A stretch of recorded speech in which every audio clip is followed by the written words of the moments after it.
everyone, I'm Selena here at the IMAS, and today is Workshop Wednesday. It is the 38th episode, and today we are focusing on Alebrijes. So you may have heard the word Alebrijes before, or maybe you haven't, but we'll talk a little bit more about what they are in just a moment. So as we're getting started, let me know if you can hear me all right. I'm using a mic, and just drop a comment below, and we'll make some adjustments. So Alebrijes. This is an example of an alebrije. I have a couple here on the table. And as if everybody's getting in and coming into the video, just want to talk about what Workshop Wednesday is. If you've never heard about it before, this is your first time here. Workshop Wednesdays are a monthly workshop where we focus on a different type of art every month. And again, this month we are focusing on alebrijes. And they usually come with, or they always come with a kit. And because Workshop Wednesdays are presented by HEB Helping Here, we are able to provide the community with these amazing kits that have supplies from HEB, that give that great bags that also come from HEB. This month, this is what it looks like. And inside, we provided some air dry clay, some toothpicks in a bag. And inside you'll find some information about our upcoming Dia de los Muertos Festival and Market. And we'll talk about more of that in a bit. But if you didn't happen to get a kit, that's okay. You can always come back to this video later to join in on the fun. And you're just going to want some air dry clay and any kind of tools that you can find. We're going to be focusing on toothpicks for this. You can use scissors. You can use some, I don't know, like a plastic knife or cutlery around the house, nothing too sharp. And anything that you can do to help mold your clay. You're also going to want a flat, smooth surface to work on. So on my table here, I have this artboard with a nice, smooth surface. That way when I roll out my clay, I'll get a nice finish. So I'm going to go ahead and open these up. It might be a little noisy. Just give me a minute here. Actually, could I get some scissors? That way it's not too noisy. But while we're waiting for that, let's talk about what is an alebrije. Now, we can see what an alebrije is, but what does it represent and where did they come from? Why do we see these around sometimes? So again, maybe you've never heard of an alebrije before. And alebrije is a Spanish word. It doesn't have an exact translation. It's more of a word used to describe a Mexican folk art sculpture that has this very interesting creature. And the reason why I say interesting creature is because it is not an actual animal that you would find out if you were to go outside or if you were to go to a zoo, for example. It is an animal made from different animal body parts. They also have lots of colors and lots of patterns. And spiritual traditions, we believe that they are animals that are spirit guides. And spirit guides are that they are spirits that guide a person through life on a journey and protect them. And these alebrijes actually originated in Mexico. Again, there's some examples here. And I'm going to go ahead and just start opening up my clay. By the way, in the kit, you would have gotten 5 different colors. You're going to have 4 colors and a white clay. When you open that up, it's nice and soft. It's got the coolest texture. These are their Crayola brand. And they're like modeling magic clay. It's very foamy-like. I love the texture. And something that you want to do once you open it up is just kind of give it a nice little called kneading. We're just going to kind of hold it over and over. So that way it gets nice and soft and easy to use. So my kit came with a clay. And I have this white one. Just be careful with these clays, by the way. once you kind of stick them together, they're going to stay. Kind of like in my example here, this is an idea of what we're going to make. It doesn't have to be exact, but they fit really good. So when I start to, again, make my model, I'm just going to be careful with when I'm sticking something on. And also with the white, you just kind of, if you want to keep it nice and clean and white, then we don't want to put it close to any other colors. And again, I'm just kneading the clay. If you go really slow, it does a nice stretch. Thank you. I got some yellow, some blue, and some green. And again, I'm going to knead each color. So why don't you just drop in the comment for now, what kind of colors did you get? I know that there's some people who got red, there was blue. One color that you probably won't find is purple, but this is a cool thing. I'm going to show you how to get the colors that you might want to get by mixing them together. And we're going to be using this same technique that I'm doing here, moving them together. And also drop a comment of where you're tuning in from. If you're it's your first time here, participating in Workshop Wednesday, or you do them all the time. If you've seen me before, what was your last activity that you did? And as we go, definitely show pictures of what your work is looking like. I really enjoy seeing those photos. And you can't post photos until after the video ends. Oh, yeah. Okay. So photos can't be posted until after the video ends, but that'll give you enough time to actually make your creation. And then once the video is done, you can drop a comment like that. All right. So that's pretty good. Kind of like the way that smells. I love the smell of art supply. So again, while you're netting or kneading your clay, we are having a Dia de los Muertos festival and market. It is Sunday, October 9th from 1 to 5. And it's going to be very exciting. We're going to have performances. There's going to be a display of community altars and a market featuring tons of artists and artisans that are local. We're also going to have some activities, and some of those will be sugar skull decorating, candle painting, and tours throughout the exhibit. So come by and check that out. It's going to be very exciting. And it's a great time to visit if it's your first time visiting and just kind of see what there is to offer here at the museum. All right, so for my Alebrijes, so we talked a little bit about them. They're spirit animals that guide a person on a journey, and they protect them. And a lot of these Alebrijes will reflect characteristics that represent the person they're protecting. So before we start to create this creature, I want you to ask yourself and consider this question as you go.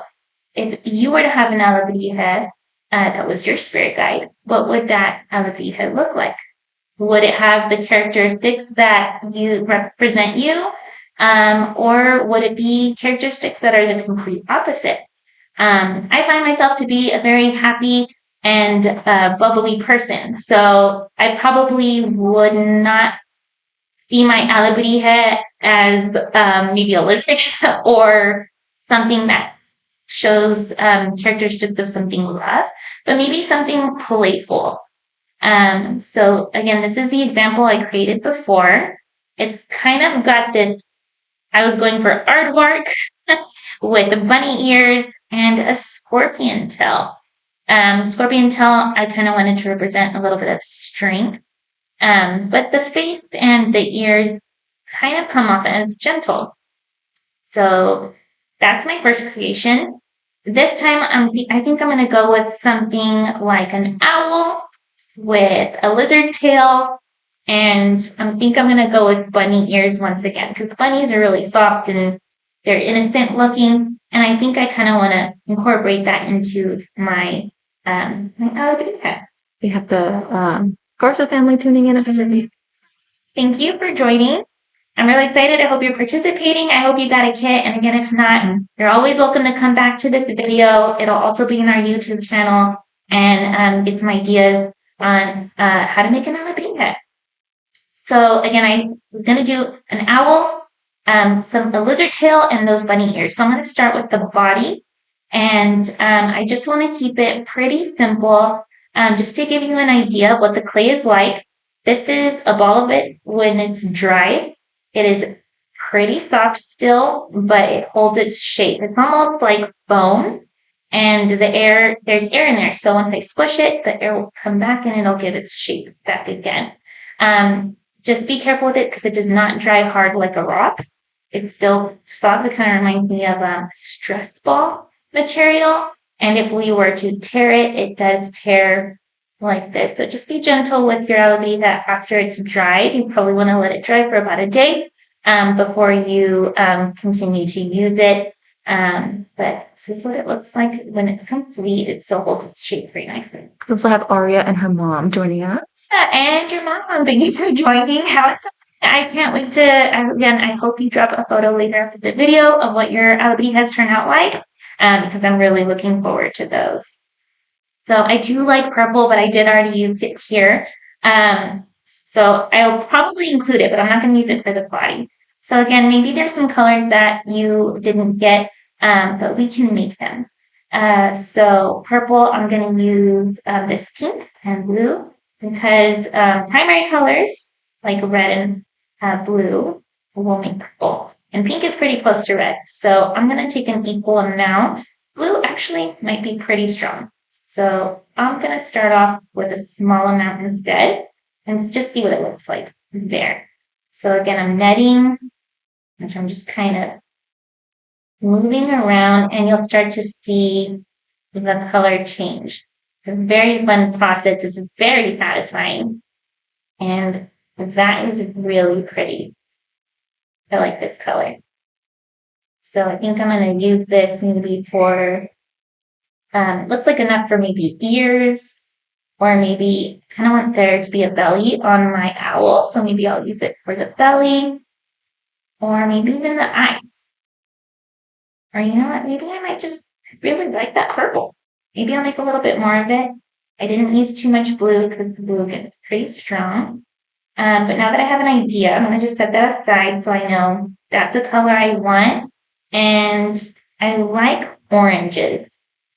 I don't have any orange and I don't have any red. Again, red is a primary color.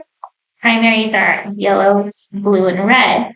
But pink is pretty close to red. So let's see what happens when I mix this pink and this yellow. You got red? You can use red. So let's just see what happens. I think my pink is very neon. I think it's like a neon. So maybe I'll get like a neon orange. That's cool. It's kind of like magic. It just starts to change. I think I really like this color for the body. I think I'm going to use that for the body and then maybe some purple in here for the belly. And I really like the pink, so maybe I'll use that for ears. So while I mix, I'm going to continue working on the body. Again, I'm just going to create kind of like, it's going to come out smaller than this, but the body and then the head. And then later I'll focus on the tail and then the ears. So I was mentioning, again, if you are just tuning in, this is Workshop Wednesday. It's episode 38, and we are focusing on alebrijes. And alebrijes, again, they are creatures unlike any that we see in real life. They are made of different animal characteristics and body parts. They have bright colors and patterns. Some of the patterns that I see in some of these objects, which are, by the way, from our museum collection, where we have thousands of folk art items. These have some lines. They have geometric shapes. They can have flowers and even flings, like a little bit on these wings here. So I said I was going to go for orange for the body. And I don't think I'm going to use too much yellow. So I'm just going to leave that much yellow. And I'm just going to go for it and use up all my yellow. Is this how the Lauren joined? Well, welcome.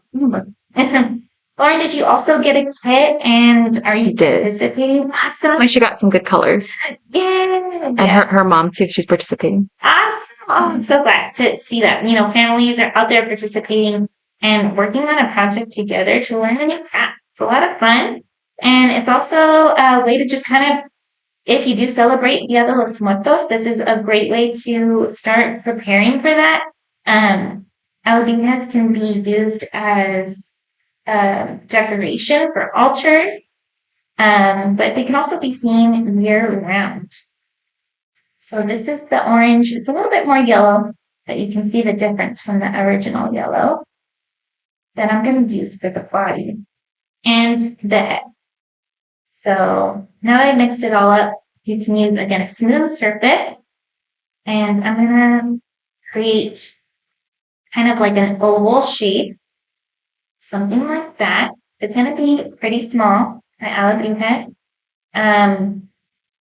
If I work any larger, it might take me a very long time.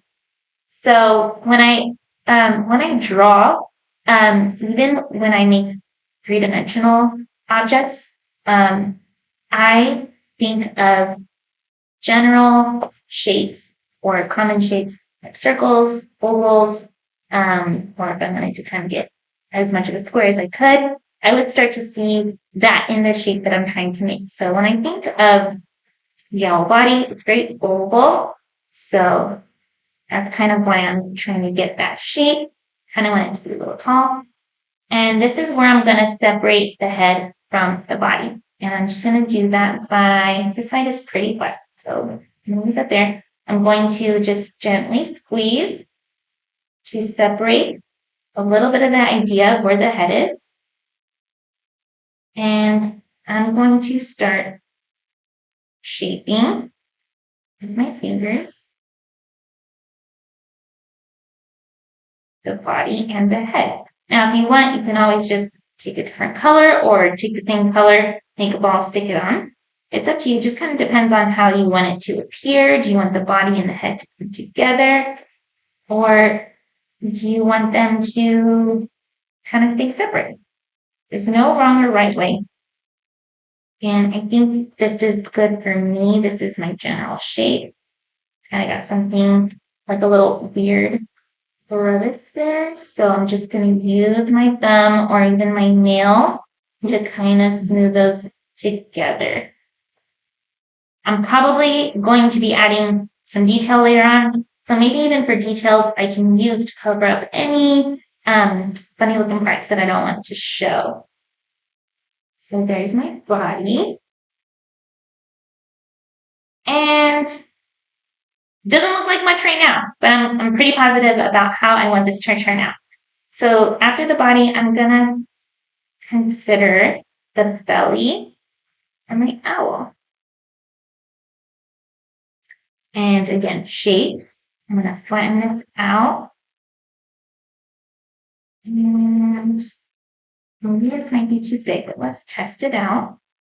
Just kind of look at flat, oval shape. And I think I'm going to focus on this. So if you can see there, once it sticks, it stays. It's hard to take it off. They kind of come together. They're nice and soft. So just be careful about when you're placing something on.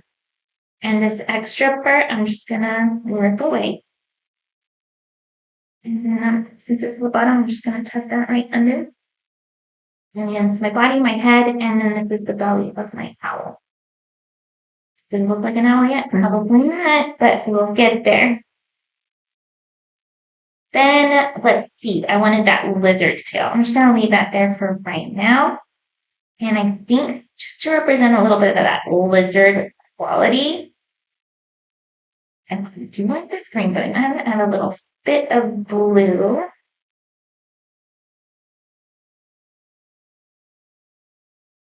So while I'm mixing this, has anybody heard of the artist Pedro Linares before?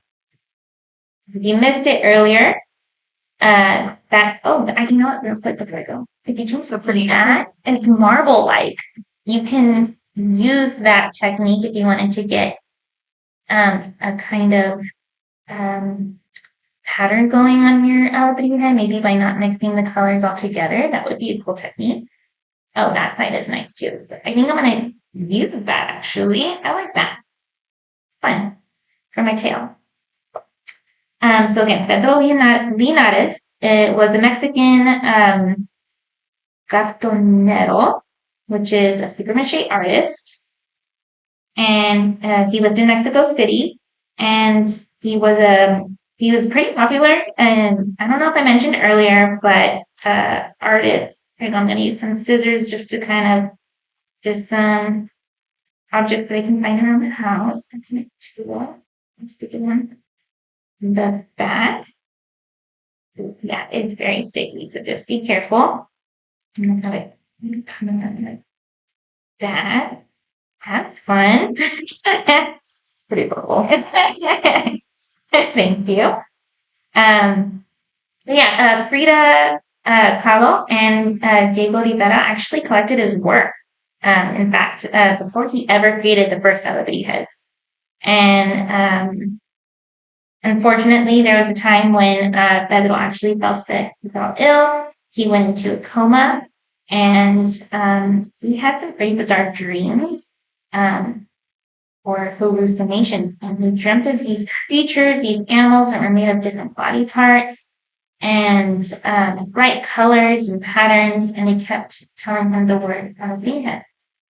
And when he woke up, by his experience, he believed that those Alebrijes led him back to good health and that they were his spirit guide. So when he woke up, he grabbed some paper mache because that was the art that he learned. He actually learned paper mache through his father, who was also a cartonero, and he started to make these creatures. Those creatures, actually, when he first started making them, they were actually a little too scary, in fact. No one's used to seeing this. If you've never seen this before, and it's your first time seeing it, you might be a little weirded out. What is that? What is that creature? Why would you make something like that? So they were just kind of too awkward at first. It felt like he had to tone it down just a little bit, like this. This is pretty similar to what we've seen before. These aren't Pedro's work, but they're works inspired by his original pieces. And I think I'm going to go for a little bit more. I don't want to use too much pink. Just keep that in mind. When you have a color, save some for what you want to use it for.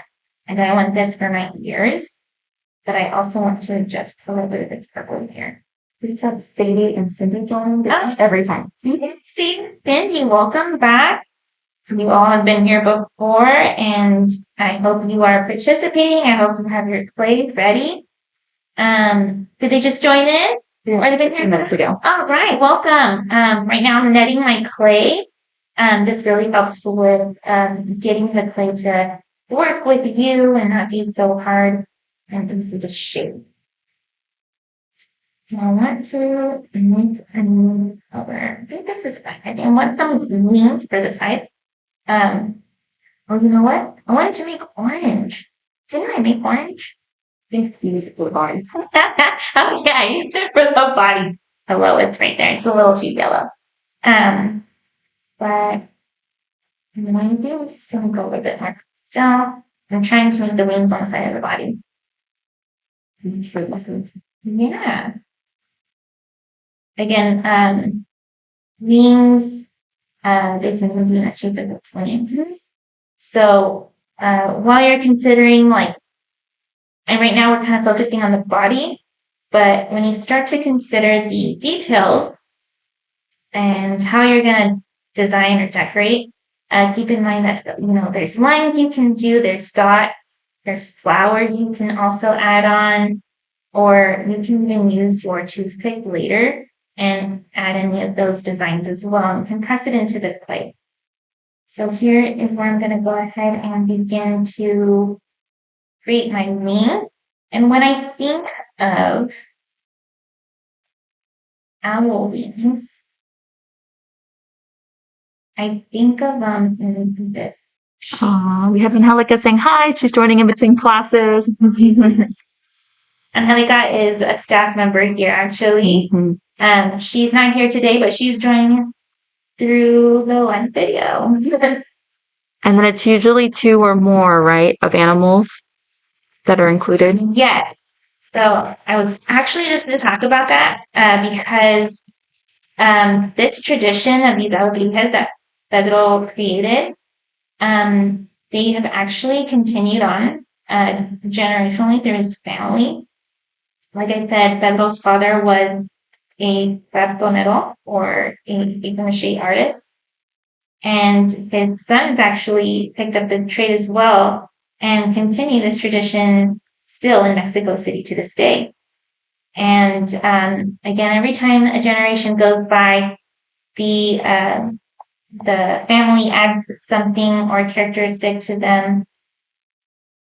And really, like I'm noticing that I think my wing might be too big. So this might happen on the surface, but that's all right. It's just the bottom. I think that might be too big. So what I'm gonna do is start with my toothpick. I'm going to kind of trace out this size that I want. And I think I can even use this to cut. Let's test it out. Why not? I just press and use it like a little finger. And then put it up and smooth it. This clay is very forgiving. It's super foamy and it feels great. So you need a touch up. There's my name. I go like that. Maybe it's still a little too long. So again, Pedro's family continues the trade, and in fact, one of his grandsons, who still again makes beads to today, likes to incorporate the elements, and the elements are again, but the elements are fire, water, wind, and earth. And so, if we wanted to represent wind, we'd probably use some wings, right? If we were to represent water, maybe fish fins or maybe fish scales or gills. If we wanted to do earth, we would probably pick an earth animal. And if we wanted fire's kind of interesting. When I was trying to like look at the alebrijes, I feel like fire can be represented through these tongues and maybe even the horns. Mm-hmm. So those are some characteristics that you'll find in each. Here we have the wind with the wings, maybe fire element through the horns and the flames and the wings as well. There's some horns on the back. And I'm going to say that this would probably also represent some earth elements in there because of the like land creature characteristics that it has. I don't really see any water or fish characteristics in this one. And in mine, I'm going to say I have for sure wind because of my wings. And my alebrije is a bird, it's an owl. I plan to give it a beak. And maybe fire because of this lizard. It's fire is really hot. You make it things dry. So when I think of lizard, I think of dry gales or desert-like creatures. And I wouldn't say water. You can have a water quality, but maybe earth because owls live in trees and those trees come from the earth. Or because they both breathe in blizzards and birds. I also went into, again, bunny ears. So bunnies are also a land creature. So I'm doing this kind of backwards, but I hope that looks good. I've got my wings now on my body. You can always do some wings that are kind of like, let's just say I need a wing here, and you can attach that just like that. I don't want to stick it because it's going to get stuck for good. But yeah, have fun with that. If I were to do like some kind of wing shape, maybe something like that. You can again use scissors. Just be careful. And like, let's see here. Oh, even if I just cut it like that, kind of this finished already. I'll just find it out and go to. I won't add it, but just to give you an idea of how to like move out a wing, maybe you can attach it to the back. or just kind of like scrunch it up and attach it to the body. And then flip it over and see what that looks like. Have fun with it. So I've got my owl body, I've got the tail. I'm going to go ahead and make those bunny ears. One at a time here. Let me know in the comments if this is your first time ever hearing about an Alebrije. I know that I've given some tours here at the IMAS, and I've had visitors that are local who have not heard of an Alebrije. It's pretty common, but sometimes we have not yet heard of cultural things. Like this is for sure a cultural belief of or origination of these creatures. I think that's bunny-like, so I'm gonna go for it. Also, if you've seen Coco. Oh yeah, and if you've seen Coco, you'll definitely know what an Alebrije is. I actually have Pepita from Coco here in my frame. She's a really beautiful creature. Again, we see those elements, those wings. She's got these bird talons on the back. She's kind of got like a jaguar body.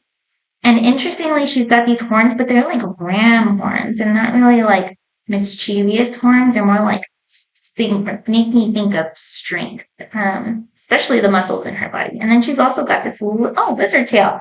Maybe that's why I'm thinking lizard tail. So you'll see those. They can have multiple creatures in an Alebrije, but you don't have to do too many. I would say 2 is pretty good. I could have done like the owl with owl ears and a. Ooh, now I kind of want to do horns. My ears, I'm not sure if they look bunny-like. Maybe I'll just maybe I'll do like that. That looks fun. Just play with it. Again, it's very easy to mold or manipulate. I kind of like girls like that. Also like a ram. Cute. It kind of still looks like a bunny to me. All right, so really important things. Again, think of characteristics that are important. With an owl, I imagine very big eyes. Owls are very knowledgeable. With those big eyes, it can represent that they see everything, they know everything. So I'm going to use white just so that way I can balance out some of these colors. I have a lot of colors going on. But you can use any colors you want.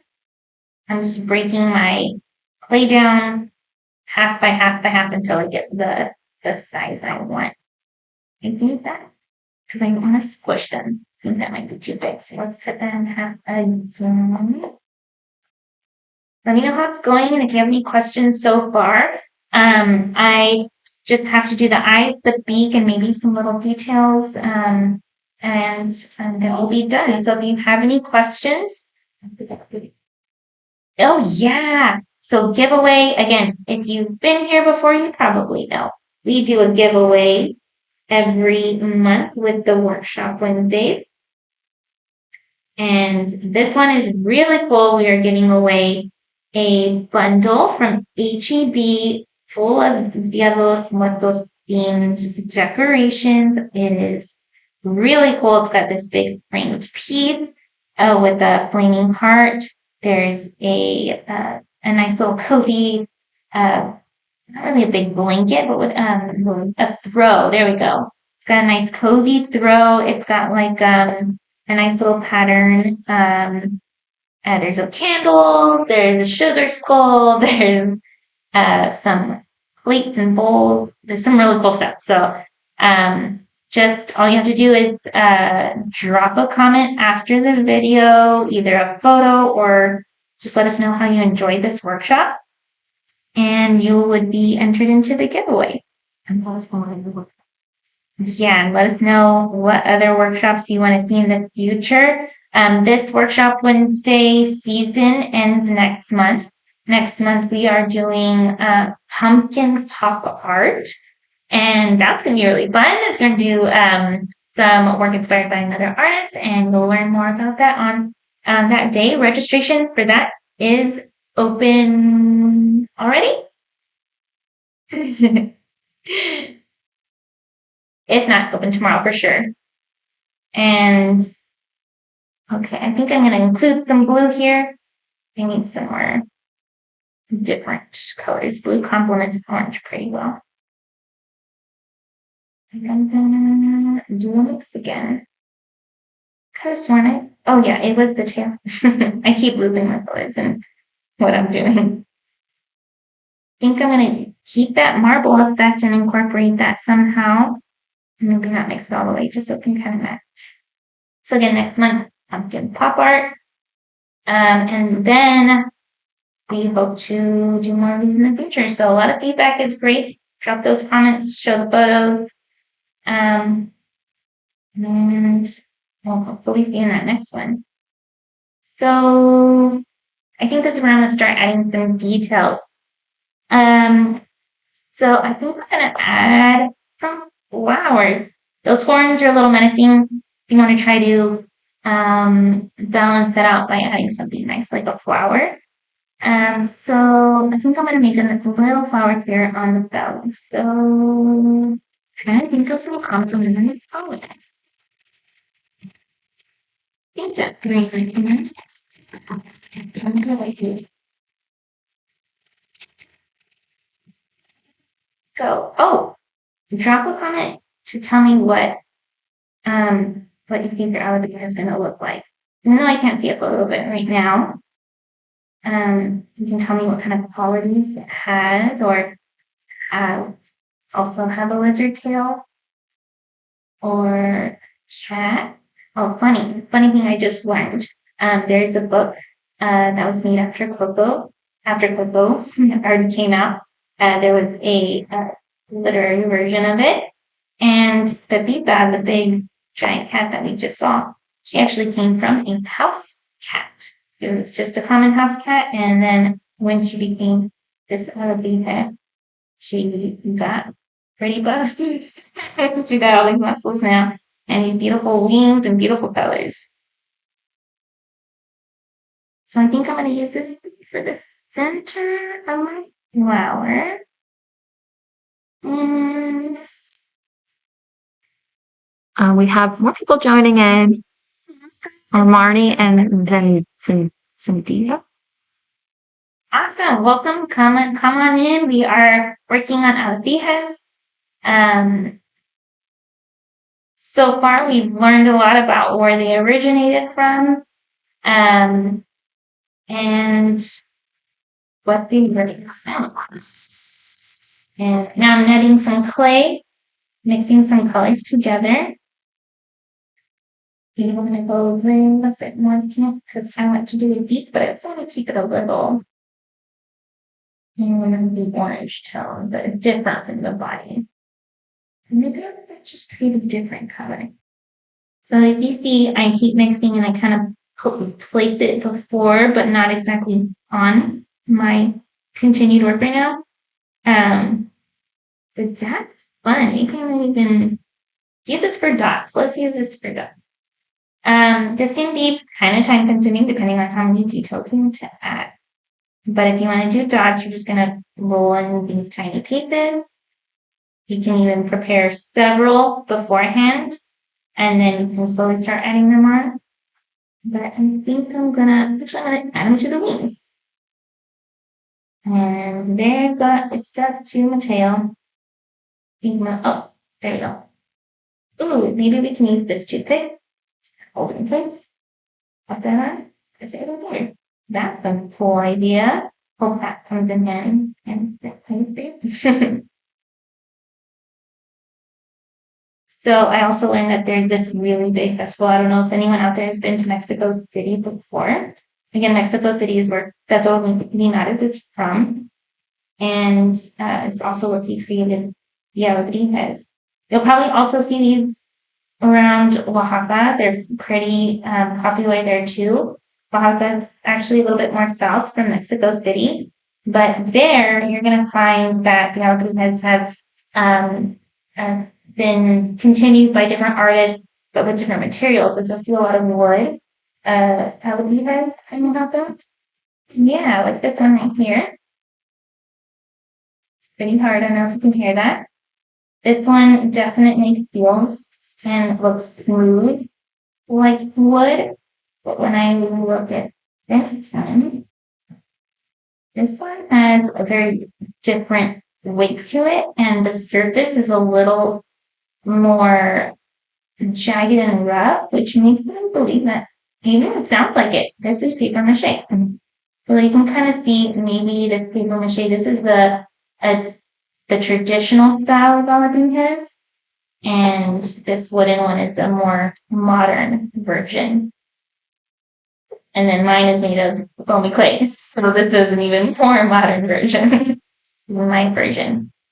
When we saw Pepita earlier from Coco, she was originated or she was made through 3D animation. That's really cool to see that that style of art has been um, continued on through a different medium. And I think that is always fun. I can see movement in those 3D animations, which is something different from something art and sculpture like. So I think this will be the last step I'm going to do because it's going to take me a very long time if I can continue. And I want to show a beat. So I think I'm going to use this same color. So if you're considering a beak as well, beaks are pretty flat, but well, flat if you're thinking two, and maybe cone-like if you're thinking of it together. So now that I'm thinking about it, so I'm gonna get some clay in the size that I want it to be, and you can probably just give it a gentle roll to create something like a carrot, like that. And you can probably use that, or you can use it flat and pointy and stick that on, or you can create two pieces and make it a little bit more realistic. It's up to you. There's different ways to do these. And I want mine to be three-dimensional. I want it to come out. I don't want it to be flat on the face. So there's nothing wrong with that. I'll probably use like a little triangle, but I want it to come out a little bit. So I'm going to go for that little cone shape. It's there. Kind of flatten it out. And get triangle. I'm also going to use my toothpick to press it on. Make it a little bit more triangular. And gentle. And that's all like that. You can even use that toothpick to create a line. I'm not sure if you can see that, but create a line to make the beak parts look separate.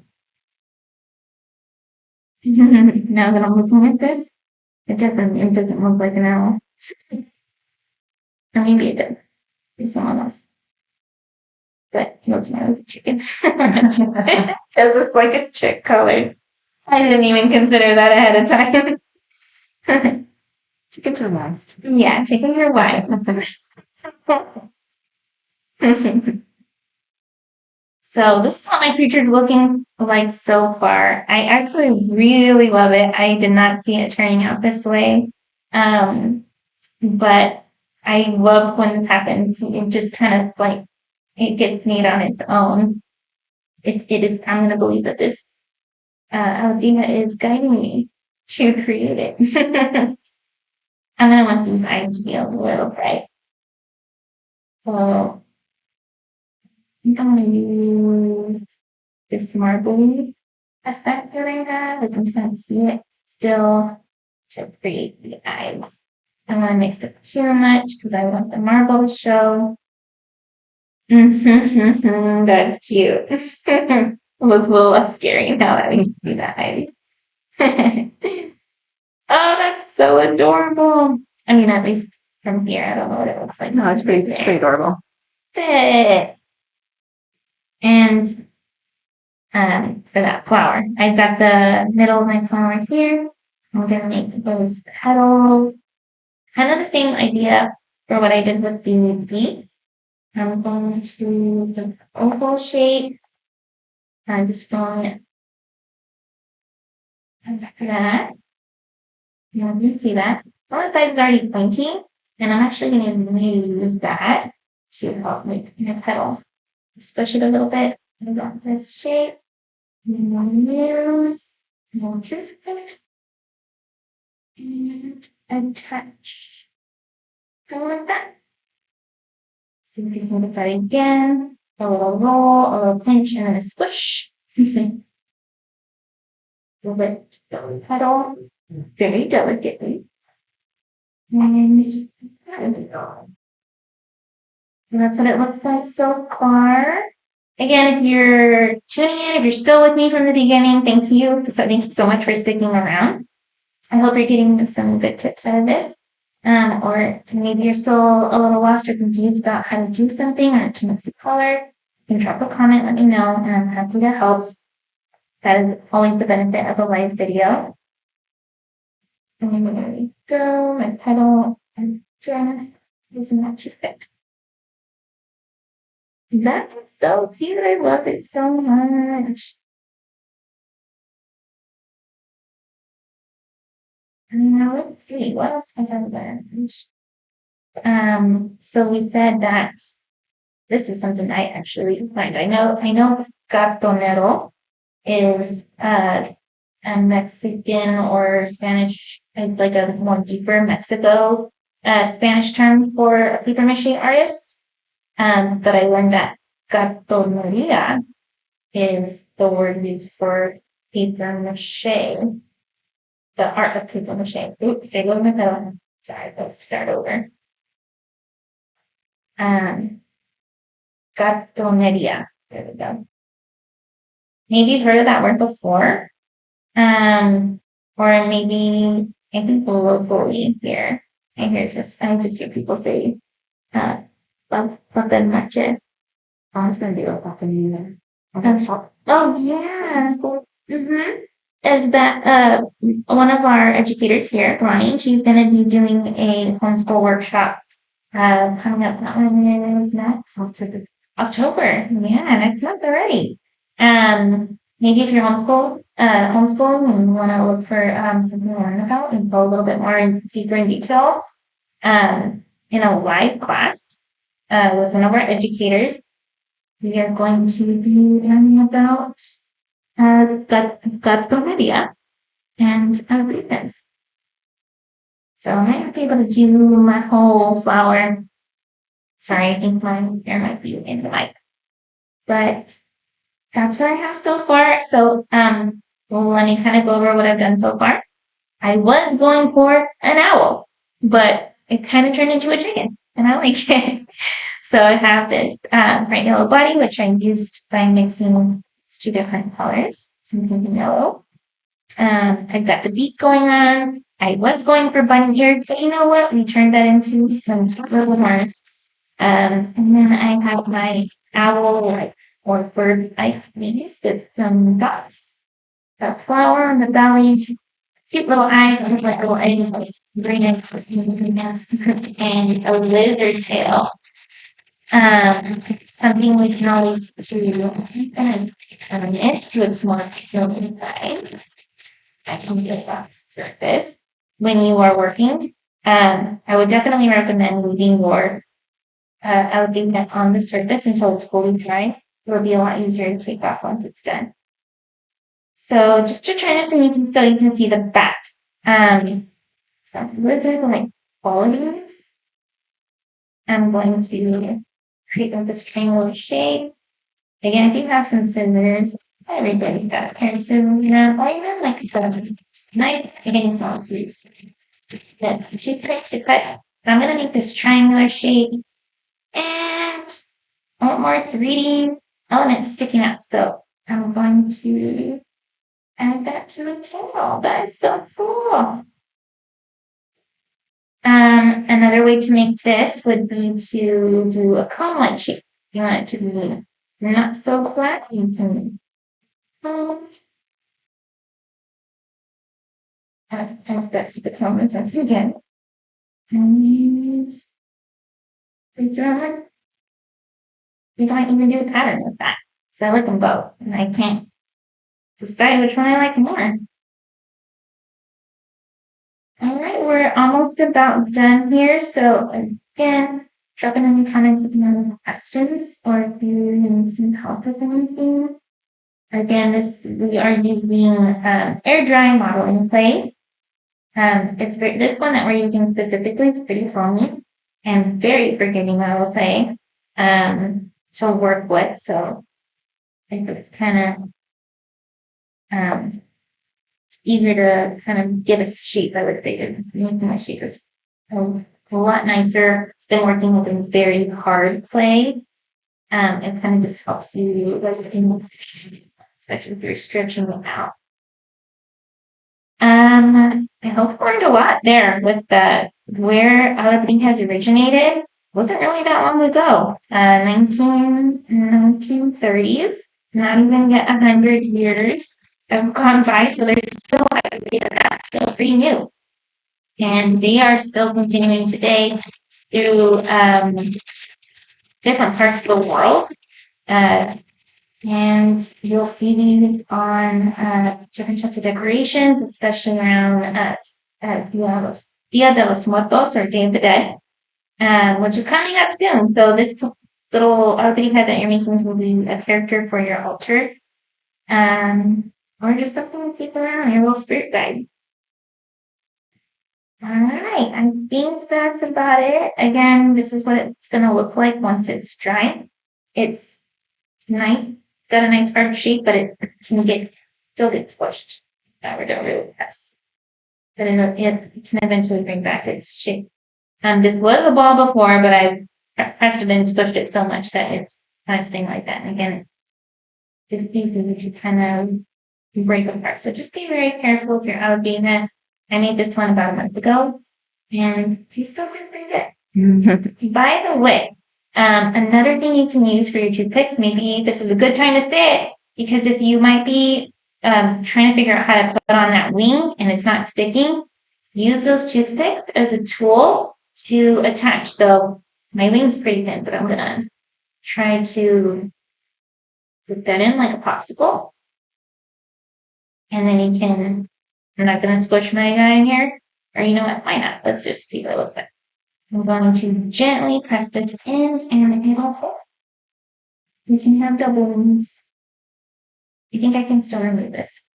So there you go. But so just some ideas. Maybe you're trying to create some arms or some very, very, very tall horns or legs, though that might be harder to stand.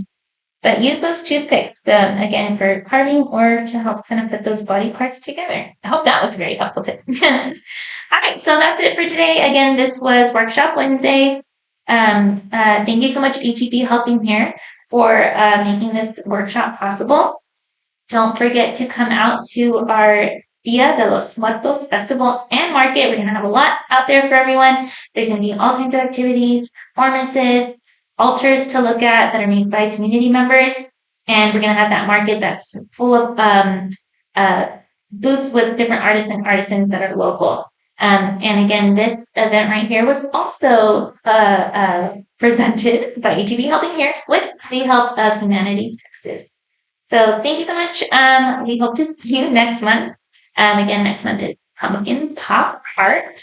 Register now. It is open. Those kits go pretty quickly, and it's the last one of the season. So go to the imasonline.org right now. Click on Explore IMAS, and it will say Workshop Wednesday. So check that out, and we'll see you next month. Yeah. All right. Bye, everyone. Thank you so much.